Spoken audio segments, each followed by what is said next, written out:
Hello meet mister Mithun. நான் தான் இந்த வீடியோ நம்ம என்ன பார்க்க போறோம் அப்படின்னா, 3 வருஷமா எனக்கு பெரிய டவுட் என்னன்னா அவனோட வைஃப் யாருன்னு எனக்கு தெரியல. நான் தான் அவன் வைஃபான்றது எனக்கு டவுட்டா இருக்கு.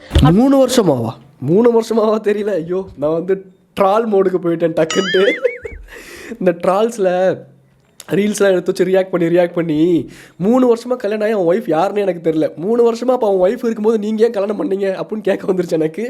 But let me come back to the podcast mode. என்னோட க்ளோஸ் ஃப்ரெண்டு கூட அவன் எப்ப பார்த்தாலும் பேசிட்டு இருக்கும்போது நான் என்கிட்ட எதுவுமே இல்லை அவங்களுக்கு ஷேர் பண்ணிக்கிறேன். எல்லாமே ஃப்ரெண்ட்ஸ் கிட்ட தான் அதிகமாக ஷேர் பண்ணேன். சரி, ஃபர்ஸ்ட் ஆஃப் ஆல் ஒரு பையன் வந்து என் ஃப்ரெண்ட்ஸ் கிட்ட ரொம்ப க்ளோஸாக ஃபீல் பண்ணுறான், ஏன் நிறைய விஷயங்கள் ஷேர் பண்ணுறான் அப்படிங்கிறத சைக்காலஜிக்கலாக புரிஞ்சுக்க நம்ம ட்ரை பண்ணுவோமா? கல்யாணத்துக்கு அப்புறம் நான் சொல்கிறேன், கல்யாணத்துக்கு அப்புறம் நம்ம வந்து ஒரு பொண்ணு கூட நம்ம கமிட் ஆகிட்டோம். நைட்டு தூங்கினாலும் காலைல ஏஞ்சாலும் கக்கூஸ் போயிட்டு வந்தாலும் சாப்பிட்டாலும் நின்னாலும் நடந்தாலும் என் ஒர்க்குக்கு போனாலும் போகாட்டி வீட்டில் இருந்தாலும் குழந்த பிறந்தாலும் பிறக்காட்டியும் நாளைக்கு அது பிறந்ததுக்கு அப்புறமும் ஸோ மை லைஃப் வந்து அந்த பொண்ணு கூட கொலிஷன் ஆயிடுச்சு. இட் கொலாடட், அப்படியே பின்னி பிசைஞ்சிருச்சு. சைக்காலஜிக்கலாகவே அது மென்னுக்கு எப்படி ஆயிரும்னா, எங்கே போயிடுவா, என்ன பண்ணிடுவா. ஒரு விமனுக்கும் அது அப்படி இருக்கும். நம்ம பூரா இந்த இடத்த போய் அப்படிங்கிற ஒரு இதுக்கு வருவாங்க. ஆனால் ஃப்ரெண்ட்ஷிப்பில் இந்த சைக்காலஜிக்கல் விஷயம் எப்படி ஒர்க் ஆகும் அப்படின்னா, ஒரு நாளைக்கு 1 மணி நேரம் பார்த்துக்கிட்டா கூட 1 மணி நேரம் தான் பார்க்குறோமே. இன்னும் மேரேஜுக்கு அப்புறம் அதெல்லாம் கம்மியாகி வீக்கெண்டு பார்க்குறது அது கம்மியாகி மந்த்லி ஒரு ட்ரிப்பு போகலாம், அது கம்மியாகி சரி பொங்கலுக்கும் தீபாவளிக்கும் ஒரு ட்ரிப்பு போகலாம், அது கம்மியாகி சரி ஃபேமிலி ட்ரிப்பு போகலாம். அப்படிங்கிறத over the period of time பசங்க மாறிட்டு தான் இருக்காங்க. மென்னுக்கும் கொஞ்சம் டைம் கொடுங்க. ஒரு 27 வருஷம் 25 மேரேஜ் அதுன்னு வச்சுப்போம். ஒரு 25 வருஷம் ஒரு தனிப்பட்ட ஒரு லைஃபு, அதுவும் இந்த சொசைட்டி பொறுத்த வரைக்கும் தெரிஞ்சோ தெரியாமலோ லக்கிலி ஆர் அன்லக்கிலி கொஞ்சம் பெரிய ஸ்பேஸ் கொடுத்துட்டாங்க மென்னுக்கு. ஸோ அவன் நேச்சர் வந்து கொஞ்சம் ஃபிசிக்கலாகவும் ஸ்ட்ராங்காக படைச்சி தொலைச்சிருச்சு. அதனால் அவன் குட்டிக்காரனை அடித்தான், பைக்கில் வேகமாக போனான், உருண்டான், பிறண்டான், விழுந்தான், ஹாஸ்பிட்டல் போய் அவன் ஃப்ரெண்ட்ஸ் சேர்த்துனாங்க, ஒரு மெமரிஸ் க்ரியேட் பண்ணுறானுங்க, ஒரு கெட்ட பழக்கம் பழகிறானுங்க, ஒரு ஸ்டேஜில் அதெல்லாம் விடுறானுங்க, அதுக்கும் ஃப்ரெண்ட்ஸ் தான் உதவுறானுங்க, அந்த கெட்ட பழக்கம் பழகும் போதும் ஃப்ரெண்ட்ஸ் தான் இருக்கானுங்க.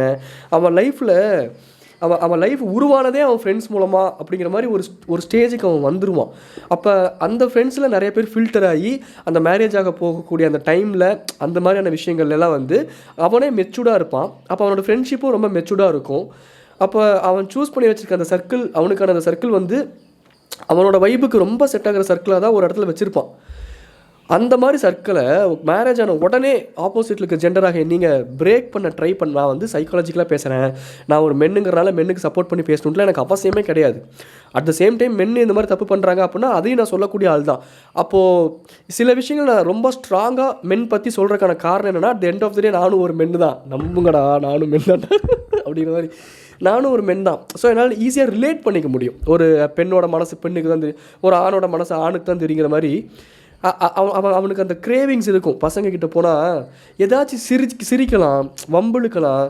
அவனுக்கு எவ்வளோ ப்ரெஷர் இருந்தாலும் எவ்வளோ கவலை இருந்தாலும் உனக்கு வந்து நிறையா அப்படியே உலகமே வெடித்தாலும் பரவாயில்லங்கிற மாதிரி ஒரு ஸ்ட்ரெஸ் இருக்கும்.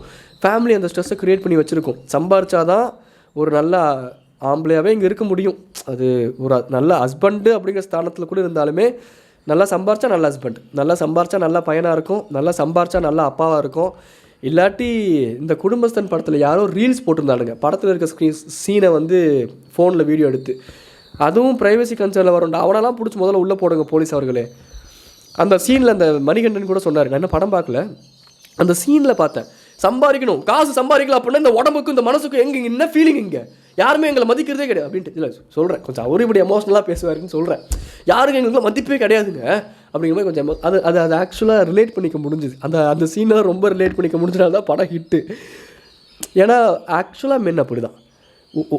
யாராச்சும் சொல்லுங்களேன், இந்த சொசைட்டியில் ஒருத்தர் சொல்லிடுங்க, நீ சம்பாதிக்க வேணாண்டா, நீ உனக்கு தோன்றதை பண்ணு, நான் இருக்கேன் உனக்காகன்னு ஒருத்தர் சொல்லுங்களேன். அவங்ககிட்ட ஃப்ரெண்டு சொல்லுவானா உடனே நாளைக்கு ஃபினான்ஷியலாக ஹெல்ப் பண்ணுவான், இப்படிலாம் சொல்ல வரல. அந்த சமயத்தில் என்கிட்ட எதுவுமே இல்லை அப்படின்னாலும் என்னை வெளியே கூப்பிட்டு போனா அப்படின்னா என்னை யோசிக்க வைக்க மாட்டான். நீ பே பண்ணிட்டு வந்துடுறா, அவன் அப்படி சொன்னாதான் எனக்கு யோசிக்க தோணும். ஐயோ நம்மக்கிட்ட காசு இல்லையே, என்ன சொல்ல மாட்டான். அவனுக்கு தெரியும்.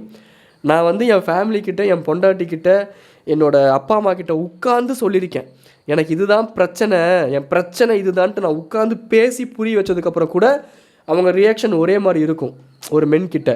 ஆனால் ஒரு ஃப்ரெண்டுக்கிட்ட பேசி புரிய வைக்கணுங்கிற அவசியமே கிடையாது. மூஞ்சியை பார்த்தா அவனுக்கு தெரியும், இந்த நாய் இன்றைக்கி எங்கேயோ அடி வாங்கி வந்திருக்கு, இந்த நாய் இன்றைக்கி ஏதோ சரியில்லை, வா கரம் சாப்பிட போகலாம், வா லாங் ரைடு போயிட்டு வரலாம், என்ன இப்போது வா பைக் எடு. அது அந்த ஜோன் அது ஃப்ரெண்ட்ஷிப் கிட்ட மட்டும் அது பசங்க ஃப்ரெண்ட்ஷிப் வந்து அது ரொம்ப நல்லாயிருக்கும். டக்குன்னு மாறணும்னா மாறுறது கஷ்டம். ஆனால் பாய்ஸ் புரிஞ்சுக்கோங்க, இதுவும் ரொம்ப முக்கியம். நான் இப்போ எந்த அளவுக்கு ஒரு மென்னோட பெர்ஸ்பெக்டிவ்லேருந்து ஒரு மென்னு உலகத்தை என்னால் முடிஞ்ச அளவுக்கு அது ஜென்யூனாக சொல்லணும்னு ஆசைப்பட்டனோ, இதுவும் முக்கியமான விஷயம். அந்த புனிதமான ஃப்ரெண்ட்ஷிப்பை காப்பாற்றிக்கிறதுக்கு இதை இழந்தாகணும்ன்ட்டு இல்லை. நம்மெல்லாம் மென், வி ஹாவ் டு பேலன்ஸ் பண்ணுறது தான் நம்ம வாழ்க்கையே. அது பண்ணாதான் அது புரிஞ்சுக்கோங்க.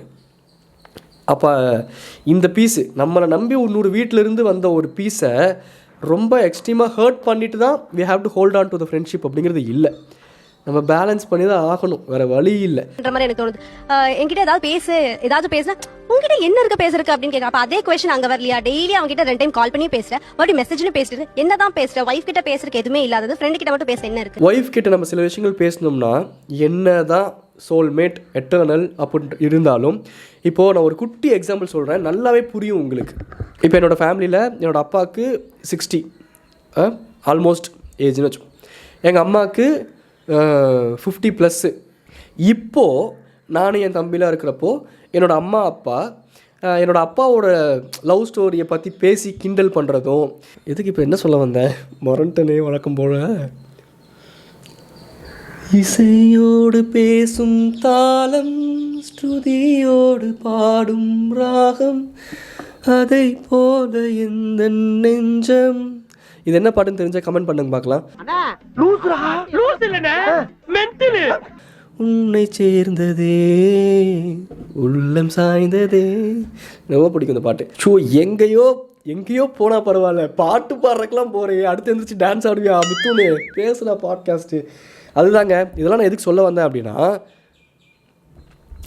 இப்போது இந்த ஏஜில் வந்து இந்த 60-50+ ஆகிடுச்சு அவங்களுக்கு. இப்போ என்னோடய அப்பாவோட லவ்வரை பற்றி எங்கள் அம்மா பேசுகிறதுனாலையோ, எங்கள் அப்பா சில விஷயங்கள்லாம் கொஞ்சம் ஓப்பனாக பேசுவார், ஃபன்னியான விதத்துலேயும் சரி, எங்களுக்கு சில விஷயங்கள் புரிய வைக்கிறதுக்காகவும் சரி. அப்போ அந்த மாதிரி விஷயங்கள்லாம் பேசும்போது எங்கள் அம்மா அதை சிரிச்சுக்கிட்டே நக்கல் பண்ணிவிட்டு கடந்து போயிடுறாங்க. நான் தனியாக உட்காந்து யோசிச்சு பார்த்தேன், இதே டாப்பிக்கை எங்கள் அப்பா கல்யாணம் ஆன புதுசில், எங்கள் அப்பாவுக்கு ஒரு 30 இருக்கும்போது, எங்கள் அம்மாவுக்கு 22 இருக்கும்போது கல்யாணம் ஆன புதுசில் இதே டாப்பிக்கை இன்றைக்கி பேசினது அன்றைக்கி எங்கள் அப்பா பேசியிருந்தாருன்னா வீடு 2ஆக போயிருக்கும். அன்றைக்கி 2 பேர்த்துக்குமே இந்த மெச்சூரிட்டி அவ்வளோதான் இருக்கும், அன்றைக்கி 2 பேர்த்துக்குள்ளேயுமே பொசசிவ்னஸ் ஜாஸ்தியாக இருக்கும்.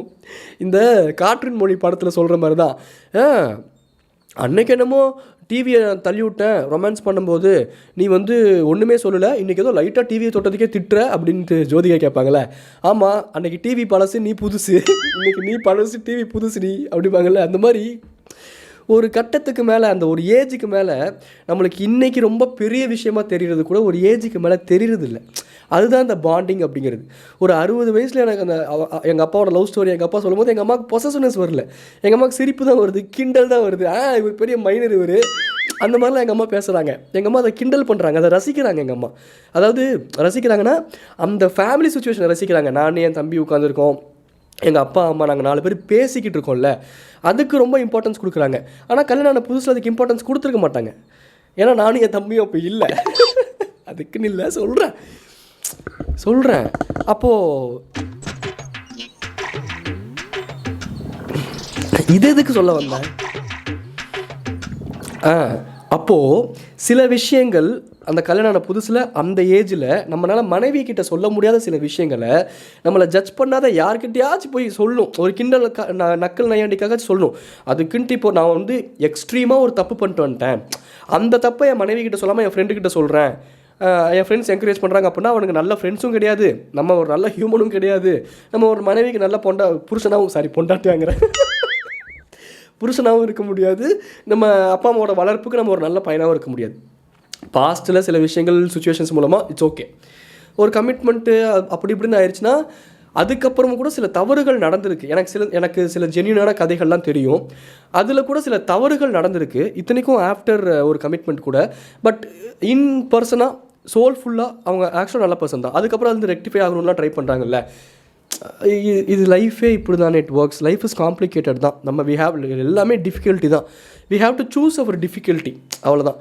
இப்போது நான் எக்ஸ்ட்ரீமாக தான் ஒரு தப்பு பண்ணணும்னு அவசியம் இல்லை. ஃபார் எக்ஸாம்பிள், இப்போ நான் ஒர்க் பண்ணுறேன், அங்கே ரொம்ப அழகான ஒரு பொண்ணு இருக்குது. எனக்கு கல்யாணம் ஆகிறதுக்கு முன்னாடியே என் ஃப்ரெண்ட்ஸுக்கெலாம் தெரியும். சும்மா அந்த பொண்ணை நான் பார்ப்பேன், சைட் அடிப்பேன், சும்மா வச்சுக்கோங்களேன். இப்போ எனக்கு கல்யாணம் ஆயிடுச்சு. ஸோ அந்த பொண்ணை வந்து சைட் அடிக்கிறதோட சரி, கல்யாணத்துக்கு முன்னாடி நம்மளாம் ஒரே ரேஞ்ச் தான், கல்யாணத்துக்கு அப்புறம் ஒரே ரேஞ்ச் தான், தண்டோன்னு வச்சுக்கோங்க. 90s கிட்டே சொல்கிறேன். கல்யாணத்துக்கு அப்புறம் அந்த பொண்ணு திடீர்னு வந்து நம்மகிட்ட பேசுது, எக்ஸ்கியூஸ் மீ, அந்த ப்ராஜெக்ட் உங்ககிட்ட தானே கொடுத்துருக்காங்க, அது எனக்கு ஈவினிங் மெயில் பண்ணிடுங்க, நான் தான் அதை இது பண்ணுறேன், ஏதோ ஒன்று பேசுது. நான் வந்து இது ரொம்ப சந்தோஷமாக, அது என் ஒய்ஃபை பொறுத்து, it depends on the individual, but maximum நான் சொல்கிறேன், நான் வந்து இது ரொம்ப சந்தோஷமாக என் ஒய்ஃப் கிட்ட சொல்ல முடியாது. ஏய், இன்றைக்கி என் டாவ் வந்து என்கிட்ட பேசிச்சுடி சொல்லலாம். It depends on the individual. சில பேர்லாம் இன்றைக்கெலாம் ரொம்ப சில்லாக ஜாலியாக ஹேண்டில் பண்ணுறாங்க தான், நான் இல்லைன்னா சொல்லலை. பட் எனக்கு என்னோடய இண்டிவிஜுவல் அப்படி அமையலைங்கிற பட்சத்தில், என் மனைவி அப்படி அமையலைங்கிற பட்சத்தில், கொஞ்சம் சென்சிட்டிவாக இருக்காங்க அப்படிங்கிற பட்சத்தில், நான் அதை அவகிட்ட மறைக்கணுங்கிற இன்டென்ஷனில் மறைக்கிறது கிடையாது. அவகிட்ட சொன்னால் அவள் ஹர்ட் ஆவாளே, இது ஒரு மேட்ரே கிடையாது பெருசாக. ஆனால் அவள் ஓவர் திங்க் பண்ணுவா, ஹர்ட் ஆவா, என்னைய பிடிச்சி திட்டுவா, அன்றைக்கி நாள் ஃபுல்லாக வேஸ்ட் பண்ணுவா, சோறு போட மாட்டா. எதுக்கு இவ்வளோ பேசாமல் போய் பசங்க கிட்ட யார்ட்டா சொல்லணும்ல, என்கிட்ட பேசிடுச்சேன்டா, அது ஃபன்னு, அது அவள் தான், அது ஒரு மொமெண்ட்டு. அந்த மொமெண்ட்டை போய் பசங்கக்கிட்ட சொல்லணும். ஜட்ஜே பண்ண மாட்டானுங்க. உங்ககிட்ட பேசிடுச்சா, வாய்ப்பே இல்லையாடா, நீயே காட்டு குறைக்க மாதிரி இருக்க, உங்ககிட்ட எப்படி வச்சா நான் இருக்கணும் அந்த இடத்துல.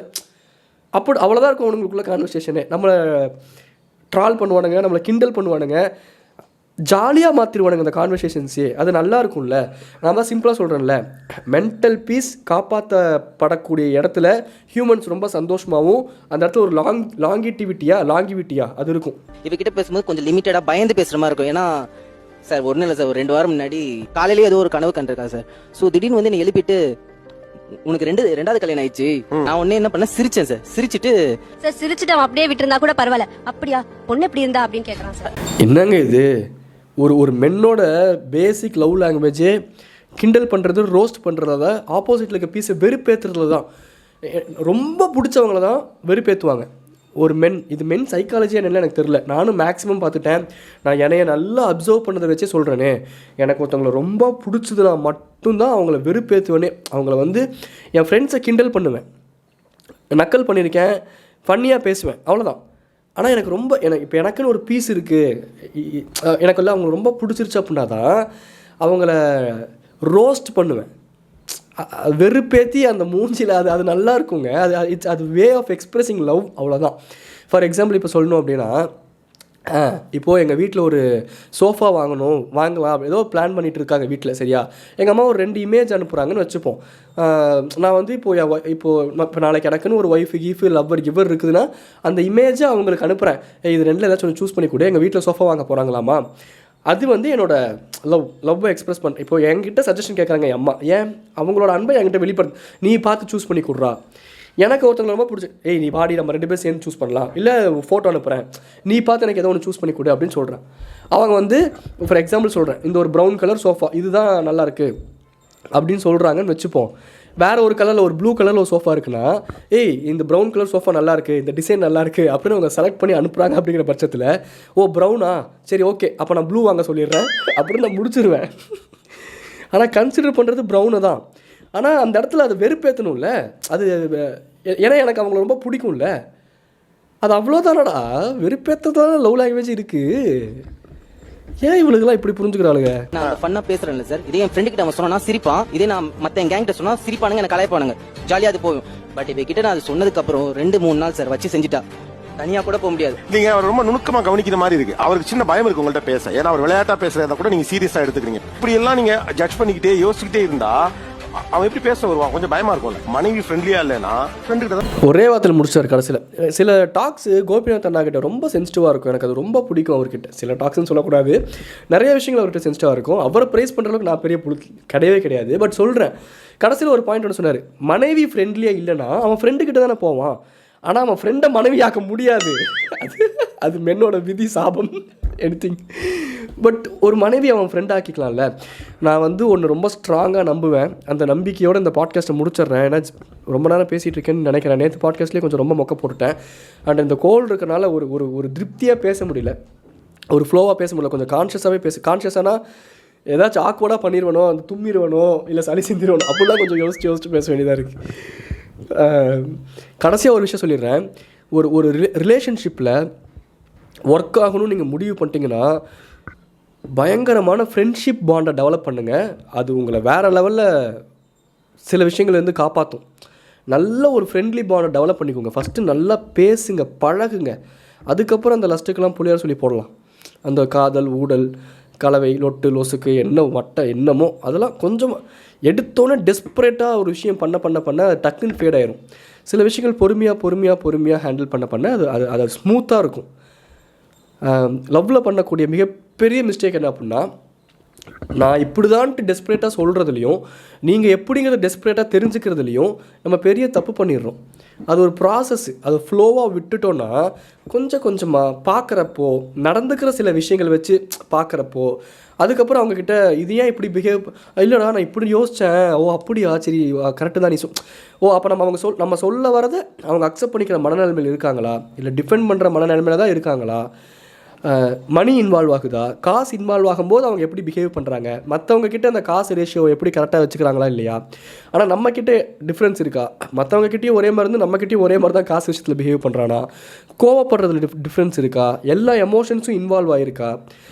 சொசைட்டி பேட்டர்ன் விதி அதுக்குள்ளே இதெல்லாம் அடங்குறது கஷ்டம்தான். ஆனால் இதெல்லாம் பேசிக்காகவே நம்ம நோட் பண்ண முடியாமலாம் இல்லை. ஒரு மேரேஜே ஃபிக்ஸ் ஆச்சு அப்படின்னாலும் அது நடக்கிற டைமுக்குள்ளே அதை நோட் பண்ணலாம். வைப்பு செட் ஆகல அப்படின்னா ஐயா எங்கள் பக்கத்தில் காலி கிரவுண்ட் இருக்கா, அங்கே மாடு மேய வருமா, அதோட வாய்ஸ் மாதிரி ஆகிடுச்சு அப்படிங்கிற மாதிரி இருக்குது. சரி ஓகே, டாடா போய் சொல்லிக்கலாம் தான் நாங்கள் மீட் மிஸ் மிதுன். ஸோ நான் உங்களுக்கு சொல்ல வந்தது அதுதான். மிதுன்ஸ் பாட்காஸ்ட் சேனலுக்கு உங்களை பிடிச்சிருந்துச்சு அப்படின்னா சப்ஸ்கிரைப்லாம் பண்ணிக்கோங்க. என்னென்னமோ நான் வளர்றேன் பார்த்தீங்களா, ஐயோ. சரி, கடைசியாக நான் உங்ககிட்ட சொல்ல வந்தது இதுதான். ஃப்ரெண்ட்ஷிப் டெவலப் பண்ணிக்கோங்க. ரிலேஷன்ஷிப்குள்ளே ஃப்ரெண்ட்ஷிப் ரொம்ப அழகான ஒரு விஷயம்.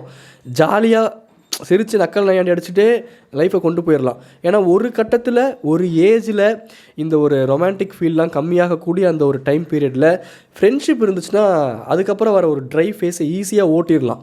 எதாக இருந்தாலும் புலம்பலாம், ஜாலியாக வெளியே போகலாம், நக்கல் நையாண்டி பண்ணிக்கலாம், மொமெண்ட்ஸ் க்ரியேட் பண்ணலாம், ஒரு டூர் போகலாம், ரொம்ப கேல்குலேட்டிவாக இல்லாமல் வாழலாம். ஃப்ரெண்ட்ஷிப்குள்ளே பெரிய கேல்குலேஷன்ஸே இருக்காது. அதனால தான் ஃப்ரெண்ட்ஷிப் ரொம்ப புனிதமானது.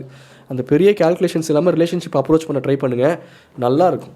ப்ரோ இவ்வளோ சொல்கிறீங்களே, நீங்கள் உங்களுக்கு அப்படியே என்ன ரிலேஷன் நொட்டிடுச்சா bro understand one thing, the coach doesn't play. இதுக்கெல்லாம் ஒரு குறைச்சமும் இல்லை. சரி ஓகே, டாடா பாய் சொல்லிக்கலாம். Meet miss tata bye, tata பாய்.